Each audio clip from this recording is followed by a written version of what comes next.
ఇక డీటెయిల్స్ చూస్తే రాష్ట్రంలో అతి భారీ వర్షాలు కురుస్తాయని వాతావరణ శాఖ హెచ్చరికలు జారీ చేస్తుంది. ఈ నేపథ్యంలో సీఎం రేవంత్ రెడ్డి కలెక్టర్లతో వీడియో కాన్ఫరెన్స్ నిర్వహించారు. అప్రమత్తంగా ఉండాలని, రానున్న 3 రోజులు అధికారులు, ఉద్యోగులు, సిబ్బందికి సెలవులు రద్దు చేయాలని జిల్లాల ఇన్ఛార్జి మంత్రులను ఆదేశించారు. హైదరాబాద్ సహా వరద ప్రభావిత జిల్లాల్లో ముందస్తు చర్యలు చేపట్టాలన్నారు. ఇక హైదరాబాద్లో ట్రాఫిక్ నియంత్రణకు పోలీసు సేవలను వినియోగించుకోవాలని సూచించారు.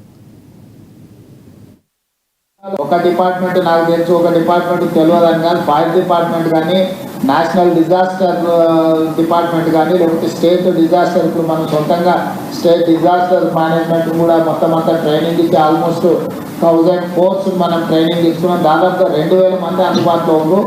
ఏ ఏరియాలలో, ఏ జిల్లాలలో అత్యధికంగా వర్షం పడే అవకాశం ఉందో ఆ ఏరియాలను పూర్తిగా మీరు ముందే గుర్తించి వీళ్ళని అక్కడికి తరలించండి. ఒకవేళ ఎక్కడైనా అత్యవసర పరిస్థితులు ఏదంటే ఎయిర్ లిఫ్ట్ చేయడానికి అవసరమైన హెలికాప్టర్లు కానీ, వీటిని కానీ ఆర్మీ నుంచి కానీ ఏదైనా చేసుకునేది ఉంటే కూడా మీరు ముందే కోఆర్డినేషన్ చేసి పెట్టుకోవాలి. డిజాస్టర్ నుంచి అనిల్ కుమార్ గారు, అదేవిధంగా చీఫ్ సెక్రటరీ గారు గవర్నమెంట్ ఆఫ్ ఇండియాతో కూడా ప్రాపర్గా పెట్టుకోవాలి.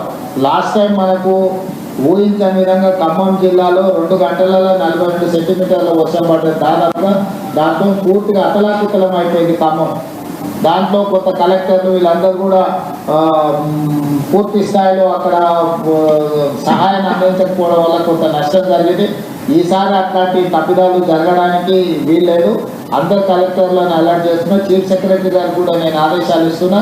ఎక్కడెక్కడైతే ఈ జిల్లాలో అత్యధికంగా వర్షం పడతాయని ఇప్పుడు వాతావరణ శాఖ ఇచ్చిందో మీరు స్పెషల్ ఆఫీసర్ని డెప్యూట్ చేయాలి. సీనియర్ ఐఏఎస్లను, అంతకుముందు అక్కడ కలెక్టర్లుగా పనిచేసిన వాళ్ళను, లేకపోతే ఆ ప్రాంతం పట్ల పూర్తి స్థాయిలో అవగాహన ఉన్న వాళ్ళను కొంత పర్యవేక్షణ కోసం అధికారులను నియమించడంతో కూడా ఏమైందంటే ఆ కలెక్టర్కి హెల్పింగ్ హ్యాండ్ లాగా ఉంటుంది, కింద సిస్టమ్ కూడా రన్ చేయడానికి ఉంటుంది. కాబట్టి రాబోయే 72 గంటలు ఈ విధంగా తీసుకోండి.